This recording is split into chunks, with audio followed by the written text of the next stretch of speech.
Hello, and welcome back to another episode of Phantoms. And Psychos. And today we're talking about the Eastern State Penitentiary. And I forgot his name. Really? It's Gary Heidnik. I knew the last name. I for some reason wanted to call him Harry. You got Harry Styles online? Maybe. Alright, let's get into it. So I'm talking about the Eastern State Penitentiary. Oh wait, guys. If you're watching a video, if you're watching on YouTube, you can see that we have a logo on a t-shirt. It's so cute. Also, if you're watching, don't get used to this makeup on my face. The Eastern State Penitentiary, let me give you some history about it.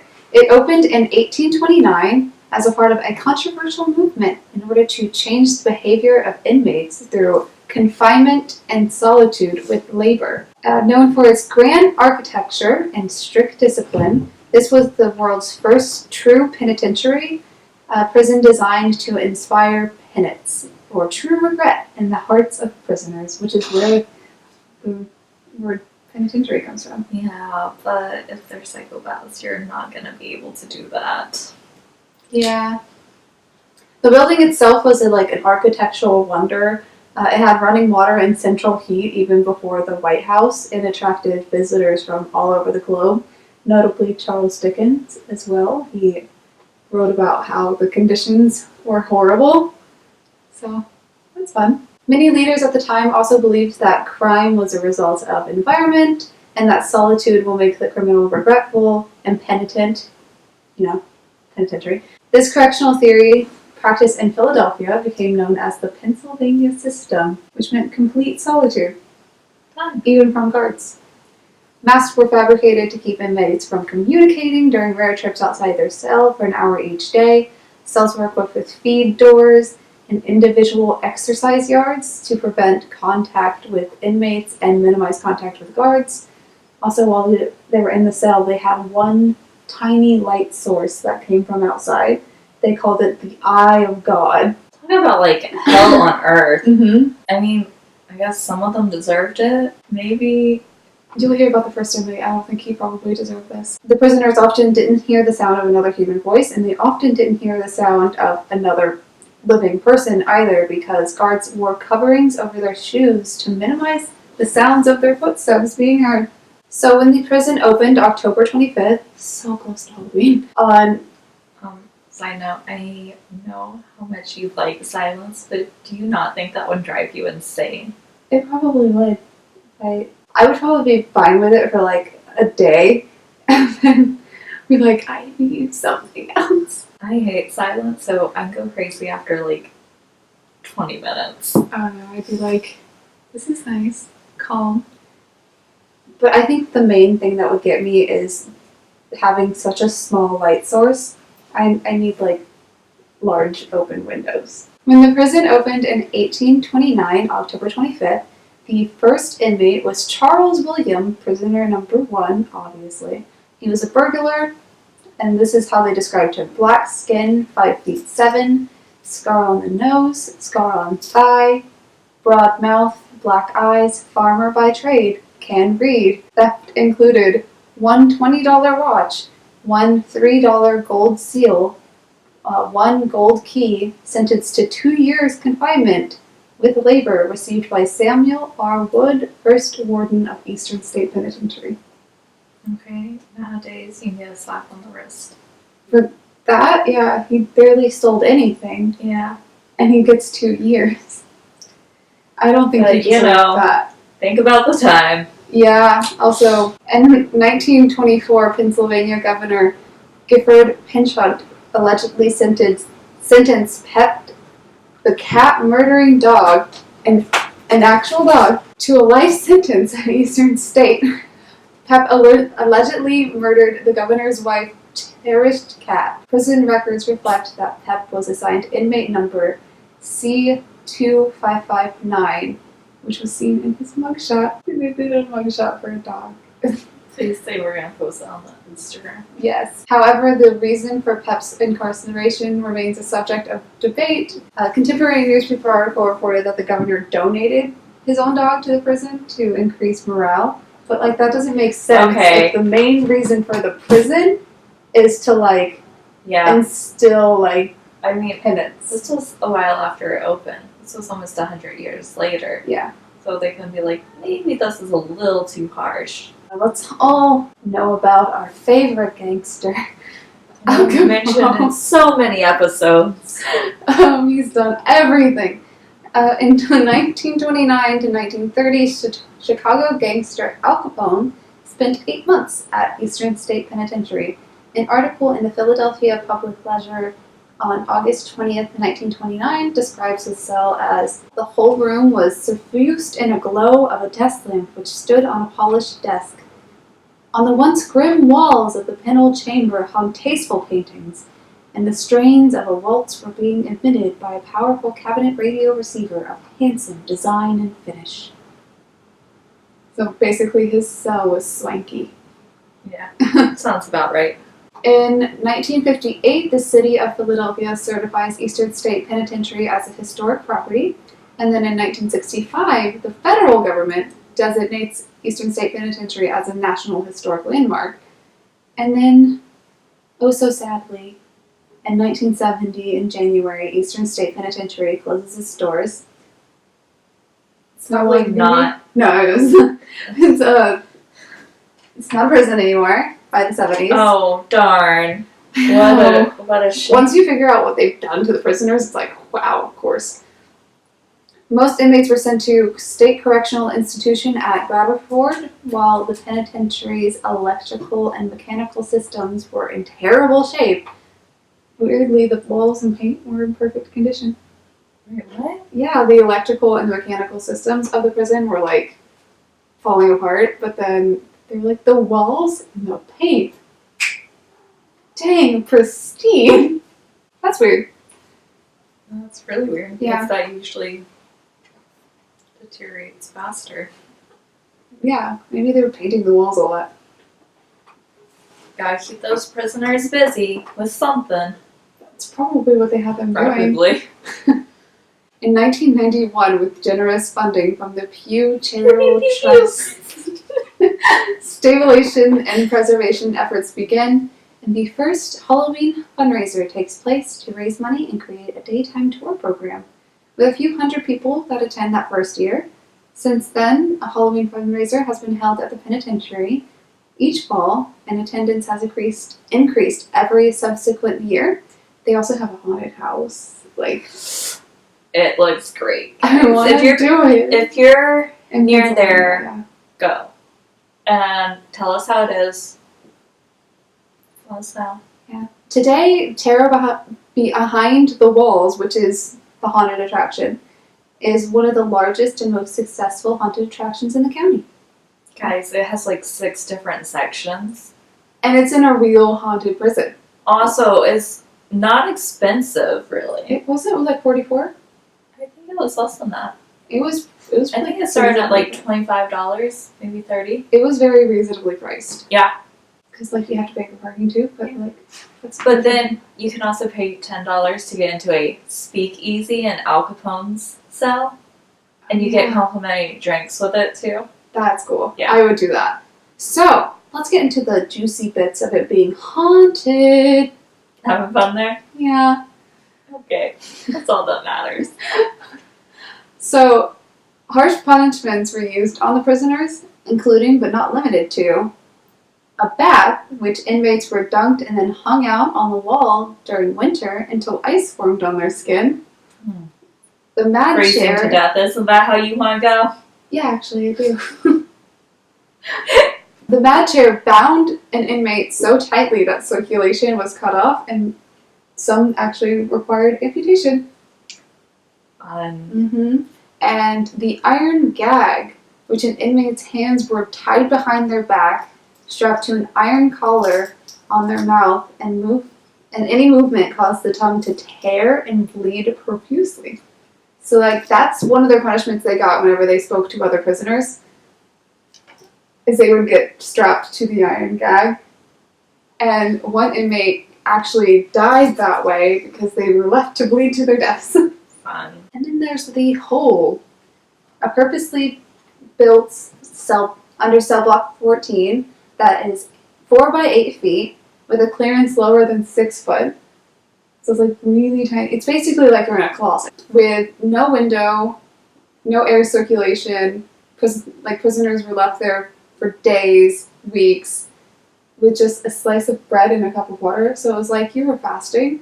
A lot of prisoners ended up eating like the rats that came down, which is gross. But like if you're hungry, especially you're hungry. because they have to kill them and then they're raw and still have the fur on them, and you don't have any tools. Yeah.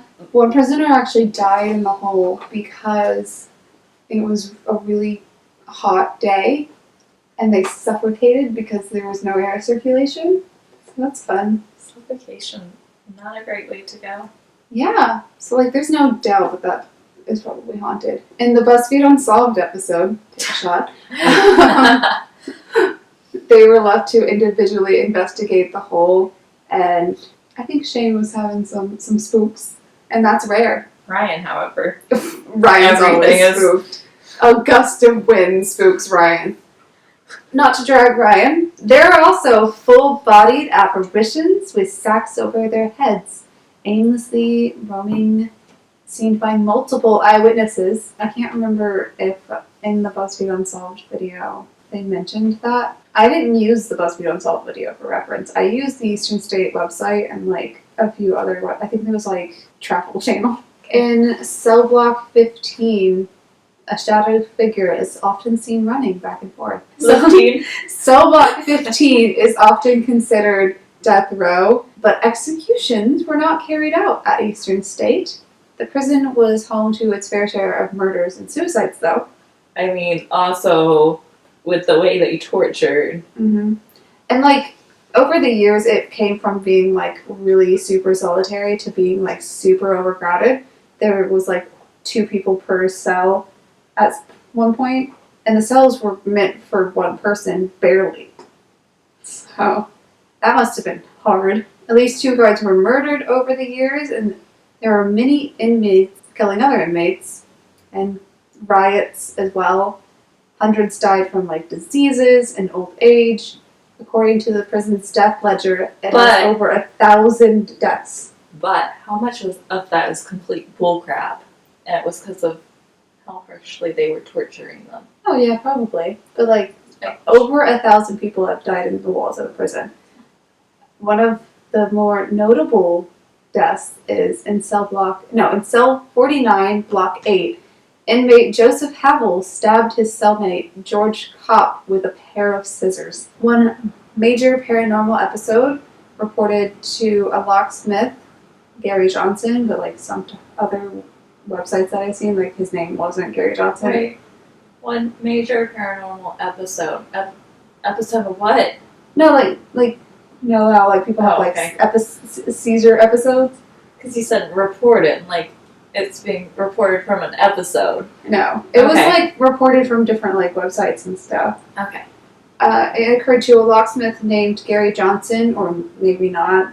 Some of the websites changed his name. He was doing restoration work in cell block 4, and according to him and multiple websites, he was working to remove a 140-year-old lock from the cell door when a massive force overcame him so powerfully he was unable to move. Some believe when he removed the key into the lock, he opened a gateway to a horrific past and offered the spirits caught behind its bars a pathway out. He also apparently claimed to see a face after he got knocked over from opening the cell. Tourists and employees have often reported weeping, giggling, whispering coming out from inside the walls. Side note, can you imagine accidentally letting out like a bunch of spirits? Kind of like Pandora's box. Oh, it's kind of like the ending of season 1 of Supernatural, where they open the gates to hell and let out all the demons. I don't think I made it to the end of season 1 of Supernatural. So everyone, let's go back to our favorite gangster. Because we haven't heard about him enough. Al Capone. He was being haunted, tormented by someone he allegedly killed. A James Clark he killed allegedly, during the Valentine's Day massacre. I'm just going to say it probably was in his head. Yeah. This one, I don't think is a haunting, but the place is definitely haunted. Dude was infected with syphilis, so he was seeing a lot of shit. He was also like getting real dumb. Guards who worked at the prison, along with visitors, have made claims that they've seen spooky shadows, unexplained noises like footsteps. Some of the more reported accounts are of ghosts in cell block 8, cell block 6. Where did I get 8 from?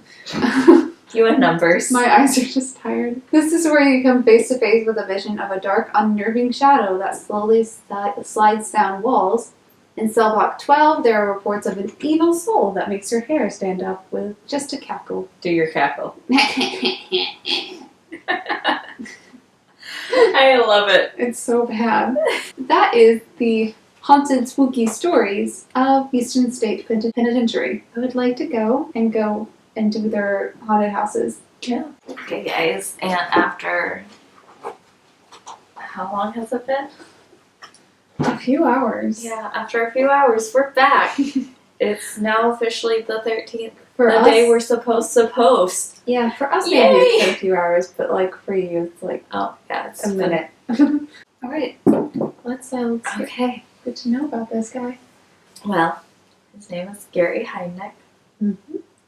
He was born November 22nd, 1943 in Cleveland, Ohio. Most of my family's from Ohio. I hope I'm not related to him. He did have a few children, Okay. but don't worry. I'm sure you're not. Parents were Michael and Ellen Heidnik, and he had a younger brother named Terry Heidnik. His parents got a divorce in 1946, so like he was 3 at the time when they got a divorce. Oh, wow. So I mean, you don't really remember it then at Yeah. that age. Yeah. His mother raised him and his younger brother for 4 years until his father and his father's new wife got custody. So when he was 7, his father got custody. Gary had problems footing the bed, like most troubled adults Here's do. the list. I'm gonna check it. And according to him, his father made him hang up his stained sheets in the window so that everyone who passed by the house can see. There's a few psych stories like that. I mean, they've hung up their shame sheets. Shame sheets. Try Try saying that 10 times fast. Shame sheets, shame sheets, shame sheets, shame sheets, shame sheets, shame sheets. I love what you're trying to do, and you're like, this isn't working. Gary also claims that his father mentally abused him, and that was one of the ways he mentally abused him. Fathers.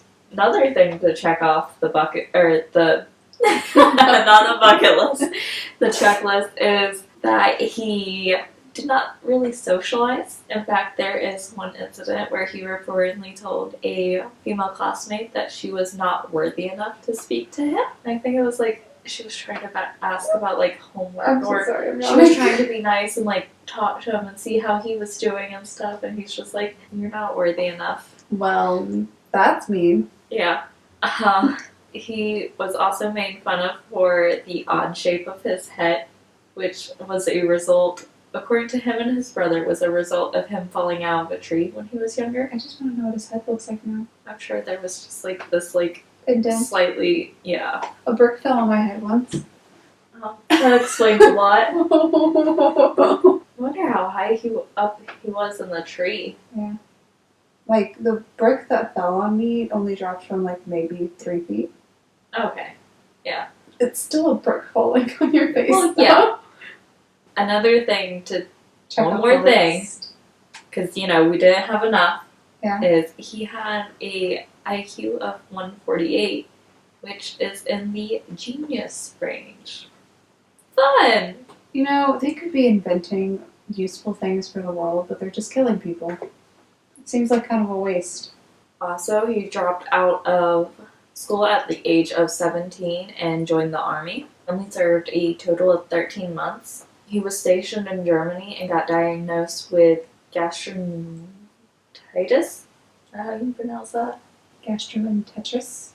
Tetris? Tetris? I don't know. I'm not. Okay, well, I'm going with what I said. Okay. And was told that he showed signs of mental illness. Because who didn't see that coming? I love your parentheses about that. Because the whole time I'm, like, writing my notes down, I'm just like, yep, Mm-hmm. okay, sounds right. Not really surprised at this point. After that, he got transferred to a military hospital in Philadelphia, where he was officially diagnosed with schizoid personality disorder. Ooh, fun. Fun. And because of that, he was honorably discharged from the military. That's so crazy that you were honorably discharged for like a mental illness. Well, it's not something you can control Yeah, having, but I they're guess. not going to let you continue. I'm just saying, like, I knew someone who he has like a heart murmur, and he had to be dishonorably discharged from the army. That is so fucking stupid. Mm-hmm. Okay. And I think it's because if you're dishonorably discharged, you can't go back in, and like physically he can't serve because of the heart murmur. So that's probably why. oh, okay. But like this isn't. Back then, they probably thought you could fix your personality, so that makes sense. Yeah, you can just fix your personality. That's what lobotomies were. Huh? I said I can't believe you started a church. I know! But actually, that also really hurt him when it came to his trial, and I'll explain why. Ooh, was he scamming people? No, that was not it. Surprising. They used it because his defense trying to use the insanity plea, and they were like, no one that's insane and not in their right mind could amass that amount of money in their accounts. His first charge was in 1976 for aggravated assault and carrying an unlicensed pistol. What he did was he shot at a guy who was renting a house for him and grazed the side of the guy's face. At least the guy's fine, kind of. Yeah, the guy didn't do anything wrong. He was spraying a house and it was. Like, Yeah, that's fucked up. Like, yeah. Oh, it's about to get a little more fucked up. In 1978, Heidnik was dating Anjanette Davidson. They had a daughter named Maxine Davidson, born on March 16th, 1978, and she was placed into foster care immediately. so he didn't want a kid. No, it wasn't that he didn't want it, it's that the state took it away because they were both not great people. Oh, smart. Yeah. Soon after the birth of his daughter, Uh-huh. Heidnik was arrested for signing out Anjanette's sister Alberta from a mental institution. He locked her in a storage room in his basement and kept her there.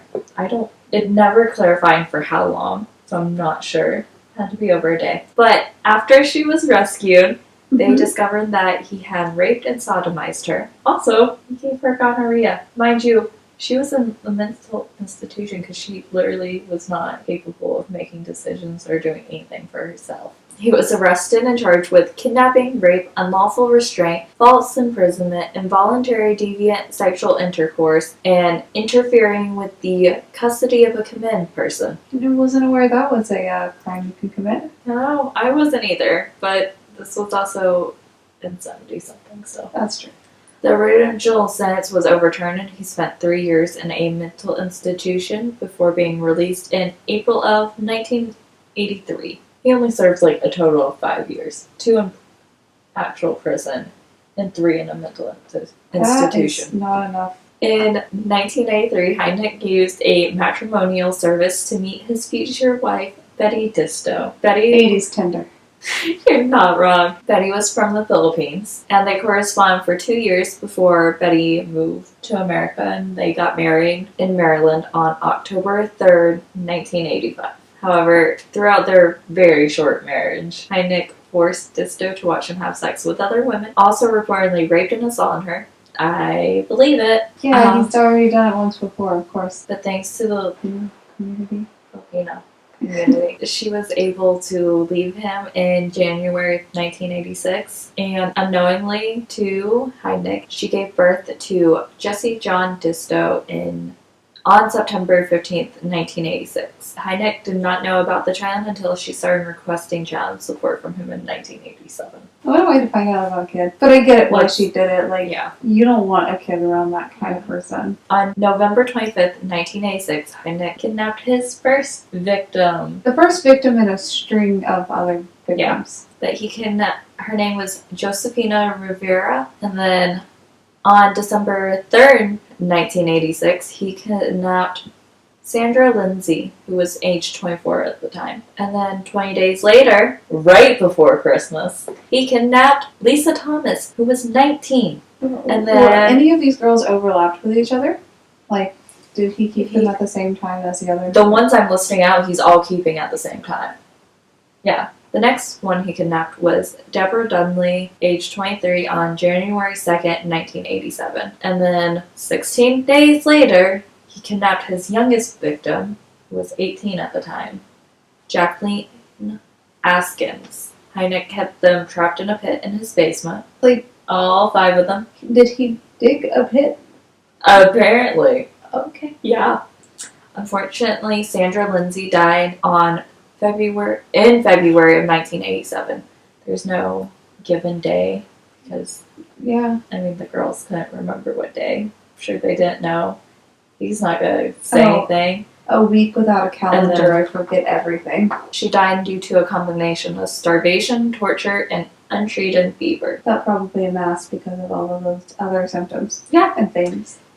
Heidnik dismembered her body, put her arms and legs in the freezer, and labeled them as dog food. He cooked her ribs in the oven and boiled her hen on the stove, and then the cops were called due to the smell. And you want to know what he told them? What? That he was cooking a roast and fell asleep. And the cops believed him and left. Cops are so fucking stupid. You know what? I can't even go on my usual tyrant about the LAPD, because it wasn't the LAPD. No, it's Philadelphia. Yep. I'm sure they were just as corrupt as LAPD. I'm sure. Several sources also say that he ground up her flesh, mixed it with dog food, and forced his other captives to eat it. Did he have How- a dog? I don't know. I Or could did not he find just that feed out. them dog food? However, there was also no proof to support this because they didn't try to find proof of it at trial to use against I'm him. sorry. Understandable. Yeah, I mean, if they ate it, then of course you wouldn't find proof of it. Well, like on the grinder, what he used to grind up the meat. Yeah. Sounds terrible because it was human flesh. Yeah, technically we are meat though. Yeah, I know, but it's weird to say the meat when you're talking about a human. Everything that's living has meat. Yeah. On March 19th, 1987, Heidnik forced 3 of his captives into a pit, all chained together, and had the first person he kidnapped, Josephina, fill the pit with water and applied electric current from a strip. Or the extra wire. Yeah, sorry. I apparently left that out in my note. And unfortunately, one of them died due to it. And it was Deborah Dunley, and they disposed of her body in the Pine Barrens of New Jersey. Why did he take such great lengths with the first dead person to like boil her and like all of these things? And then whenever the second one was dead, he was like, yeah, I'm just gonna dump it. Maybe he got, because it was too hard, because like he had trouble taking off like the arms and legs and like trying to get rid of them on the first one. Oh, and he's like, And this that's is too why much he work. just threw them in the freezer. Yeah. Jacqueline Askins, who claimed later on that he would duct tape their mouths shut and stab them in their ears with a screwdriver. Ow. Yeah. On March 23rd, 1987, Heidnik took Josephina with him to help kidnap Ange Adams, who was 24. So it was like a Stockholm Syndrome situation? No. Oh, she was just forced. Yeah, she was forced to help. Okay. However, and I think she was trying to build his trust, Yeah. because she later that day convinced him to temporarily release her to see her family. He dropped her off at a gas station and was going to wait there for her, and she walked a block away and called the cops. And Mm-hmm. he got arrested because he was waiting at the gas station for her. And yeah, all the other girls were rescued that day. Good. They also arrested his friend Cyril Brown, who was released on $50,000 bail in an agreement that he would testify against Heidnik. He's the one who said he backed up the claim that he ground up the flesh and mixed it with dog food and fed it to the others. And then also I think he helped with the body of the other one. Friends that think that that's a good thing to help someone with, ooh, maybe they also should fall under psychopath. How do you find someone else like that? That's what I'm wondering. Yeah. Like, how do you find a friend and be like, Yo, dude. So this girl that I kidnapped, she died. So can you help me take off the limbs and grind it in this meat grinder? Like, if I came to you saying I killed someone, your first thought probably wouldn't be like, I'll help you with the body. It'd be My like, first question was, what the fuck? Was it in self-defense at least? Like, I wouldn't just randomly kill somebody. yeah. To all those lawyers listening. During the trial, like I said, his defense tried to use the insanity plea, but it was thrown out because he had $550,000 in his accounts, and they figured you can't be in your right mind and have that much money. Yeah, that's so $500,000. which is worth over $3 million nowadays. Yeah, that's a lot of fucking money. Heidnik was convicted of 2 counts of first-degree murder on July 1st, 1988, and sentenced to death. However, his ex-wife, Betty Disto, and his daughter, Maxine Davidson White, tried to get it reversed because they said he wasn't competent enough to be executed. Yeah, the state's just like, no, we're not doing that. And he was executed on July 6th, 1999, and is the last person to have been executed in Pennsylvania. Oh, cool. Also, he inspired the character Buffalo Bill in Silence of the Lambs. I've never seen that movie. Me either. Let's watch it.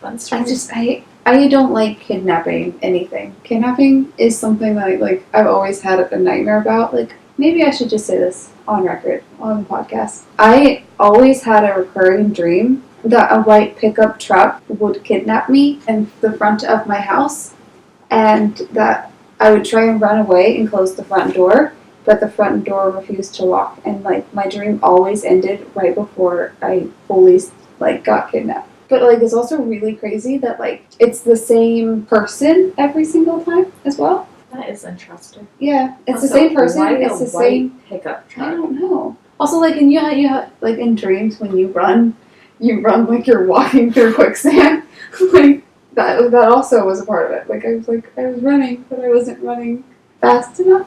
All right, should we wrap this episode up? Because we're both really tired. Follow us on Instagram at phantom_psychos. This is how tired we are. We don't know our Twitter and Instagram handles. I haven't been on it in so long, really. Follow us on Twitter at phantom_psychos. Check out our website, phantomsandpsychos.com. New and approved. Also, check out our Patreon at patreon.com/phantomsandpsychos. Or you can find it from a link from our website. You can also email us through our website. Yeah. Send us recommendations on stuff you want to hear about. Or if you have a band that you are in. Or if you have a cool story you want to share with us. Yeah. Anything. I mean, is preferably true crime or supernatural. But anything's fine. We'll take any kind of email. We'll take any communication. Be our first Patreon. Be our first Patreon supporter, and we'll shower you with our appreciation. We'll send you a sticker. We will. We can make those. That is something we can do. Well, thank you very much for listening and watching, if you're watching from YouTube. And dealing with how tired we are. Yes. Especially in the second half. Yeah, thank you so much for listening and watching. Have a spooky rest of your October. Bye! Bye!